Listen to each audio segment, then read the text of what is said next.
Hello everyone, welcome to my YouTube channel. Advisor group India में आपका स्वागत है। तो चलिए फ्रेंड्स, इस वीडियो को स्टार्ट कर लेते हैं और इस वीडियो को स्टार्ट करने से पहले जान लेते हैं हर बार की तरह आज का हमारा इस वीडियो का टॉपिक क्या रहने वाला है। फ्रेंड्स, जैसा आपको पता है कि न्यू फाइनेंशियल ईयर 2021-2022 स्टार्ट हो चुका है। अब आपको अपनी अप्रैल मंथ की GSTR 1 और GSTR 3 भी फाइल करनी पड़ेगी। लेकिन जब आप अपने GST डैशबोर्ड पर लॉगिन कर रहे हैं तो वहाँ पर आपको GST डैशबोर्ड में कुछ चेंजेस देखने के लिए मिल रहे हैं। आज इस वीडियो में मैं आपको डिटेल में बताने वाला हूँ कि आखिर वे चेंजेस क्यों किए गए हैं और वे आपके लिए कैसे बेनिफिशियल रहने वाले हैं। इसके साथ साथ आपको इनके बारे में स्टेप बाय स्टेप में डिटेल में बताऊंगा कि आपको इनको कैसे यूज़ करना है और ये आपको देखने के लिए किस तरीके से मिल रहे हैं। तो चलिए फ्रेंड्स, सबसे पहले आपको करना क्या होता है कि आप अपने GST डैशबोर्ड पर आते हैं। उसके बाद में आपको लॉगिन पर क्लिक करना होता है। उसके बाद में आपको अपना पासवर्ड एंटर कर लेना होता है। देन आफ्टर आप अपना कैप्चा एंटर करते हैं और लॉगिन पर क्लिक कर लेते हैं। जैसे ही अब आप लॉगिन पर क्लिक कर रहे हैं तो आपको देखिए कुछ इस तरह का इंटरफेस देखने के लिए मिल रहा है। सबसे पहला जो आपको एक पॉपअप मैसेज नज़र आ रहा है जिसमें आधार ऑथेंटिकेशन फैसिलिटी इज़ अवेलेबल ये दिख रहा है। इसके बारे में मैंने इन डिटेल में अपने चैनल पर एक वीडियो बना रखी है। अगर आप उस वीडियो को देखना चाहते हैं तो आप हमारे YouTube चैनल को सब्सक्राइब कीजिए और वीडियो सेगमेंट में जाकर आप वे वीडियो देख सकते हैं कि यहाँ पर आधार ऑथेंटिकेशन का क्या मतलब रहने वाला है। यहाँ मैं इसको रिमाइंड में लेटर कर लेता हूँ इस वीडियो में, क्योंकि इस वीडियो में मैं अभी बिल्कुल रिसेंटली जो चेंजेस हुए हैं वो कवर करने वाला हूँ। तो यहाँ पर देखिए, सबसे पहले आपको वेलकम नज़र आ जाएगा। उसके बाद में आपको अपना नेम देखने के लिए मिल जाएगा। ठीक इसके नीचे आते हैं और यहाँ से हम अपनी वीडियो को स्टार्ट करते हैं। देखिए, सबसे पहले जो आपको हेडिंग देखने के लिए मिल रही है रिटर्न फाइलिंग प्रेफरेंसेस। अब यहाँ पर आकर आपको रुक जाना है। देखिए, यहाँ पर मैं आपको कुछ बताना चाहूँगा कि देखिए रिसेंटली अभी GST में एक स्कीम को लॉन्च किया गया था जिसका नाम था QRMP स्कीम, जिसके तहत आप अपनी GSTR 1 को क्वार्टरली फाइल कर सकते हैं।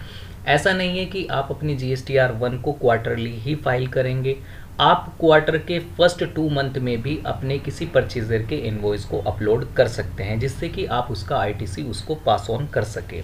यहाँ QRMP स्कीम में यही चेंजेस है, क्योंकि QRMP स्कीम के आने से पहले भी आपको ये ऑप्शन अवेलेबल था GST में कि आप अपनी GSTR 1 को क्वार्टरली सेलेक्ट कर सकते थे। लेकिन वहाँ पर और इस स्कीम में दोनों में डिफरेंस क्या है? अगर QRMP स्कीम से ठीक पहले स्कीम की बात करें जहां पर आपको अपनी GSTR 1 की फ्रीक्वेंसी क्वार्टरली सेलेक्ट कर लेते थे आप, लेकिन वहां पर आपसे जो माल परचेज करता था, अगर आप सप्लायर है और आपने QRMP स्कीम को सेलेक्ट किया हुआ था तो आपका जो परचेज़र होता था, जो आपसे माल परचेज करता था, उसे 3 महीने अपने ITC के लिए वेट करना पड़ता था, जिससे कि उसकी वर्किंग कैपिटल ब्लॉक हो जाती थी 3 महीने के लिए। डिपार्टमेंट ने इस चीज़ को कंसीडर किया और उस स्कीम को ख़त्म करके न्यू स्कीम QRMP स्कीम को लॉन्च किया GST में, जिसमें आप अभी भी अपनी GSTR 1 को क्वार्टरली फाइल कर सकते हैं। लेकिन यहाँ पर आपसे जो माल परचेज करेगा, अगर आपने QRMP स्कीम को सेलेक्ट किया है, ऑप्ट किया है और आपका जो परचेज़र आपसे माल परचेज करता है, तो यहाँ पर QRMP स्कीम में आपको एक फैसिलिटी प्रोवाइड कराई गई है जिसका नाम है IFF। देखिए, यहाँ पर मैंने इसको हाईलाइट भी किया है। अब इसकी फुल फॉर्म पहले जान लेते हैं कि भाई IFF है क्या।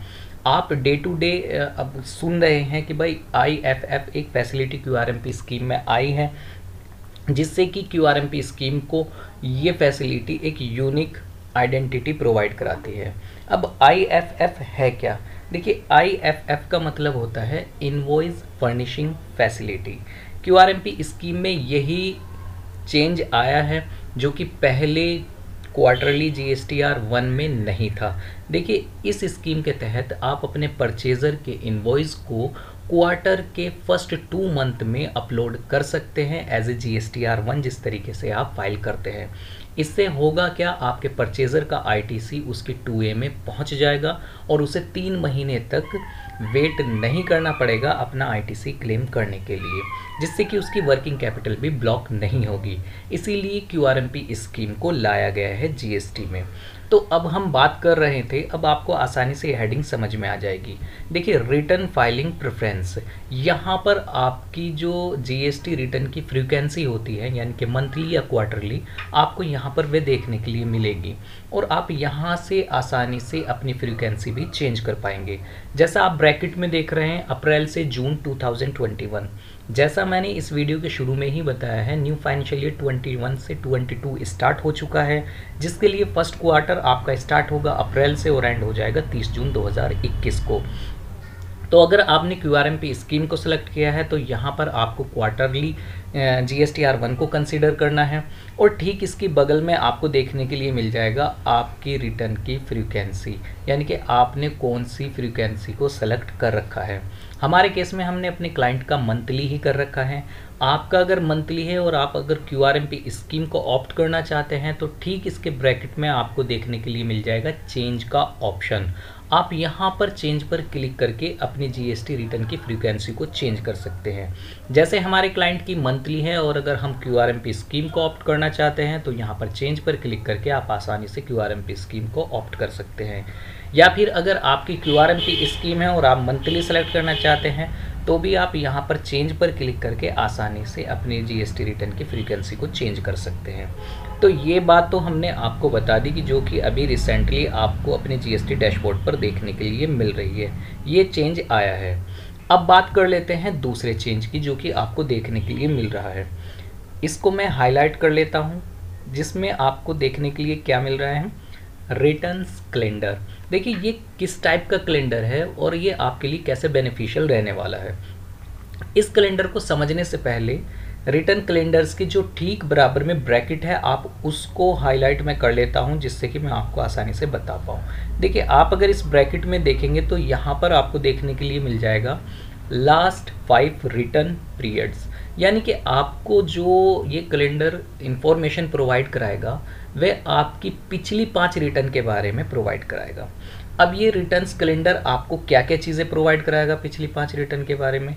देखिए अगर हम पिछली रिटर्न्स के बारे में बात करते हैं तो ये आपको पिछली GSTR1 और GSTR3 भी 2 रिटर्न के बारे में आपको इन्फॉर्मेशन प्रोवाइड कराएगा आपकी, यानी कि इसमें आपको बताया जाएगा कि भाई आपकी पिछली 5 रिटर्न्स फाइल्ड हैं या नहीं, यानी कि आपकी रिटर्न का स्टेटस बताएगा।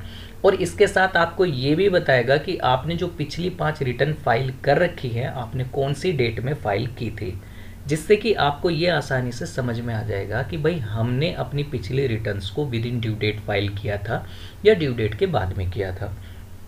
अगर आपने ड्यू डेट के बाद में की होगी तो आपको लेट फीस देनी पड़ी होगी। तो यहाँ पर आपको रिटर्न स्टेटस भी देखने के लिए मिलेगा। इसके साथ साथ आपको ये कैलेंडर ये भी बताएगा कि आपने अगर पिछली रिटर्न फाइल कर रखी है, आपका स्टेटस फाइल्ड आ रहा है, तो आपने कौन सी डेट में की थी, क्या उनकी विद इन ड्यू डेट में की थी आपने या ड्यू डेट के बाद में की थी। तो चलिए समझ लेते हैं।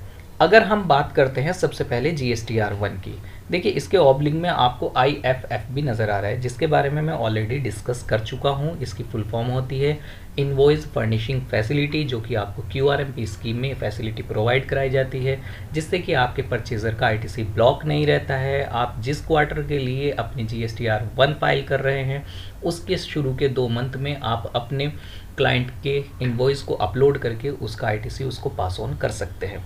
हम बात करते हैं यहाँ पर GSTR1 की। देखिए अगर हम दिसंबर की बात करते हैं, दिसंबर 2020 की, जिसमें कि स्टेटस इसके ठीक नीचे फाइल्ड लिखा हुआ नज़र आ रहा है। अगर हम बात करते हैं भाई GSTR1 आपको कब फाइल करनी पड़ती है और इसकी क्या ड्यू डेट रहती है।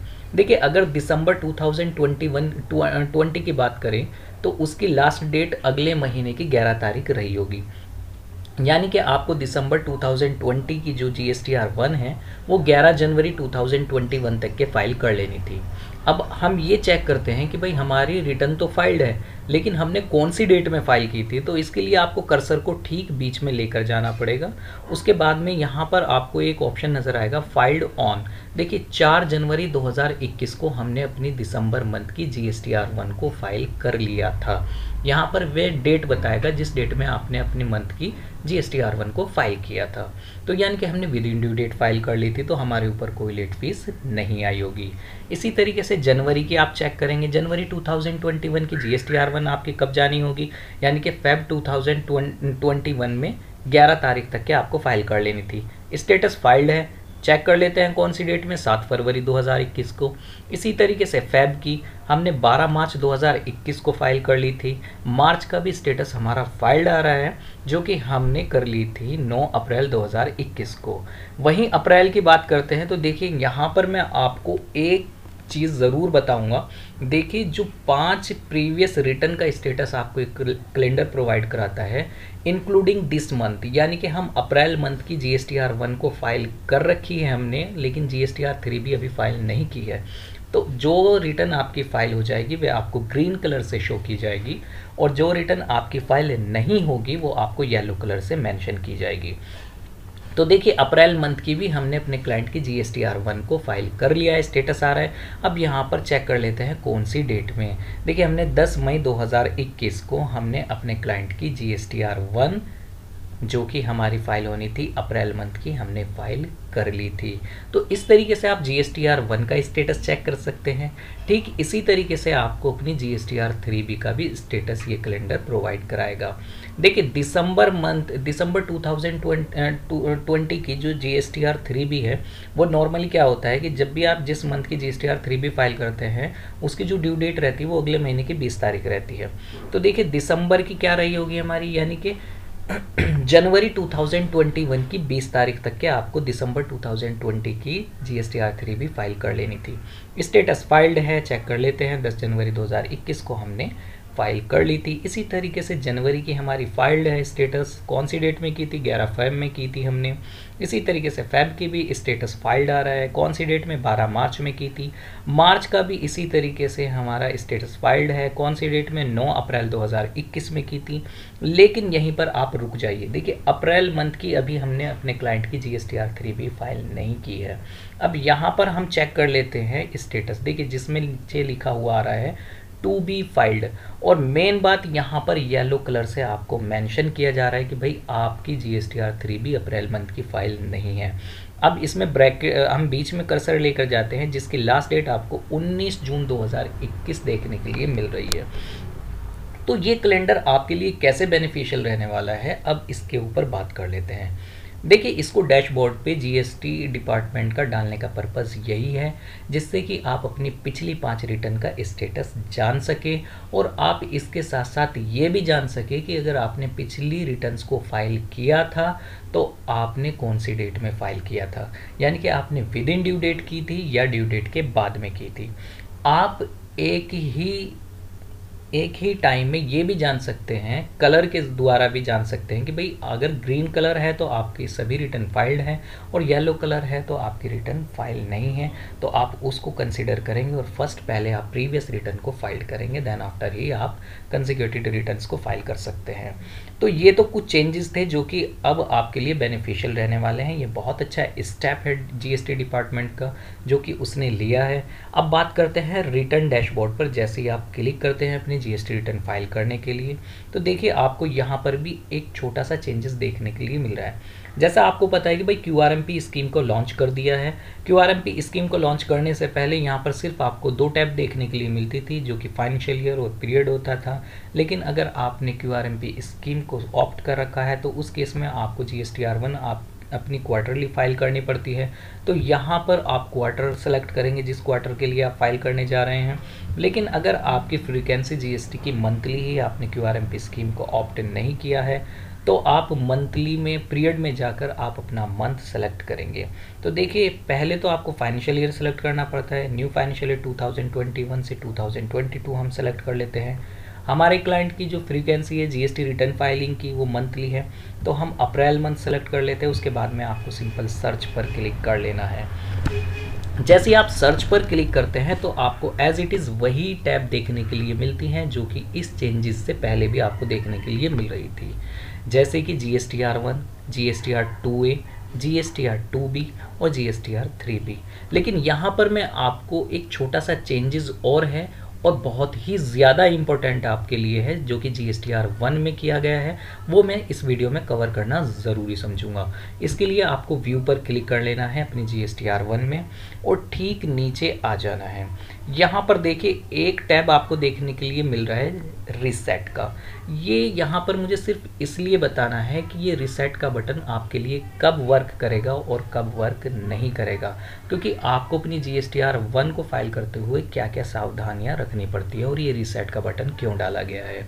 देखिए पहले होता क्या था कि इस टैब को डालने से पहले आप अपनी GST रिटर्न जब फाइल करते थे, यानी कि अपनी सेल्स का डेटा अपनी GSTR 1 में जब अपलोड करते थे, चाहे आपकी सेल B2B रही हो तो आप B2B के ऑप्शन में डालते थे, टैब में डालते थे, और अगर B2C सेल रहती थी तो B2C के सेल में, या फिर कोई अमेंडमेंट होता था तो आप वहाँ पर अमेंडमेंट भी कवर करते थे।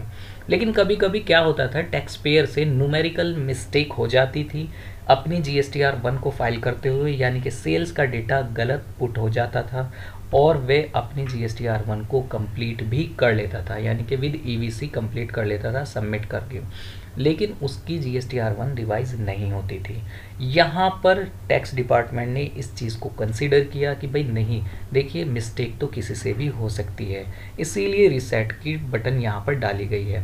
लेकिन ऐसा नहीं है कि आप EVC भी कर लेंगे GSTR 1 मिस्टेक वैल्यू के साथ में और फिर उसके बाद में आप रीसेट टैब पर क्लिक करके उसको रिवाइज कर सकते हैं। नहीं, यहाँ पर सिर्फ मुझे यही आपको बताना है कि देखिए अगर आप GSTR 1 में डेटा अपलोड कर रहे हैं और आपसे कोई न्यूमेरिकल मिस्टेक हो गई है अपने सेल्स का डेटा एंटर करते हुए और आपने डेटा को सबमिट भी कर दिया है, लेकिन आपने EVC नहीं किया है GSTR 1 का, तो ही ये रीसेट का टैब आपके लिए वर्क करेगा, यानी कि बिफोर EVC ऑफ GSTR 1 तभी ये रीसेट का टैब आपके लिए वर्क करेगा, अदरवाइज नहीं करेगा। अगर आप दूसरा ऑप्शन मैं आपको बताता हूँ, अगर आपने न्यूमेरिकल वैल्यू जो मिस्टेक से आपसे डली है, यानी कि जो आपसे गलती से डेटा एंटर हो गया है और आपने सबमिट भी कर दी है अपनी GSTR 1 को और EVC भी कर दिया है, यानी कि EVC वेरिफिकेशन भी कर दिया है आपने GSTR 1 का, तो ये टैब आपके लिए हाईलाइट ही नहीं होगा, यानी कि आप अपनी GSTR 1 को रिवाइज नहीं कर पाएंगे। तो इससे आपको क्या पता लगा कि जब भी आप अपनी GSTR 1 का डेटा अपलोड करें तो सबसे पहले अगर आपने सबमिट भी कर दिया है तो EVC से ठीक पहले अपने डेटा को रीवैलिडेट ज़रूर करें। ऐसी मिस्टेक अगर आपसे हो गई है और आपने अगर EVC भी कर दिया है तो आपके लिए ये रीसेट का टैब भी काम नहीं कर पाएगा। तो ये एक चेंजेस था, बहुत ही इम्पोर्टेंट था। देखिए होता क्या था कि अगर आप अपनी मिस्टेक से डेटा एंटर कर लेते थे, यानी कि कुछ गलती आपसे हो जाती थी GSTR 1 को अपलोड करते हुए, तो आप और EVC भी कर लेते हैं तो आपको GSTR 3B भी अपनी GSTR 1 के अकॉर्डिंग ही फाइल करनी पड़ती है। और अगर आप दोनों वैल्यू अलग अलग करते हैं, यानी कि GSTR 3B में कुछ और डेटा सेल्स का एंटर करते हैं और R1 में कुछ और करते हैं, तो ये क्या होता है कि दोनों मिसमैच हो जाती है आपकी GSTR 1 और GSTR 3B, जिससे कि आपको नोटिस सर्व कर दिया जाता है और आपको उसको फेस करना ज़रूरी होगा। तो देखिए आपको सबसे पहले करना क्या है, अपने सेल्स का डेटा जब भी आप एंटर करें और सबमिट करें तो रुक जाए, उसके बाद में आप अपनी सबसे पहले अपनी शीट को चेक करें और उससे अपनी डेटा को रिवैलिडेट करें, उसके बाद में ही EVC करें, अदरवाइज़ आपको इन चीज़ों को ज़रूर ध्यान में रखना पड़ेगा। तो फ्रेंड्स ये एक छोटी सी वीडियो थी, आई थिंक आपके लिए बहुत इंपॉर्टेंट रही है, जिसमें हमने सभी चेंजेस को कवर किया और इन डिटेल में आपको बताया है। तो फ्रेंड्स अगर ये वीडियो आपके लिए इंपॉर्टेंट रही है तो आप इसे फ्रेंड्स के साथ भी शेयर कीजिए, और अगर देखिए अच्छी लगी है तो लाइक करना मत भूलिए, और आपने अगर अभी तक हमारे यूट्यूब चैनल को सब्सक्राइब नहीं किया है तो प्लीज़ इस चैनल को सब्सक्राइब कीजिए और बेल आइकन को प्रेस ज़रूर करना, जिससे कि हमारी आने वाली सभी वीडियो का नोटिफिकेशन आपको टाइम से मिलता रहे। चलिए फ्रेंड्स फिर मिलते हैं किसी नेक्स्ट वीडियो में किसी नेक्स्ट टॉपिक पर, तब तक के लिए आप अपना बहुत ख्याल रखिए और इसी तरीके से हमारे यूट्यूब चैनल को देखते रहिए। Thank you so much.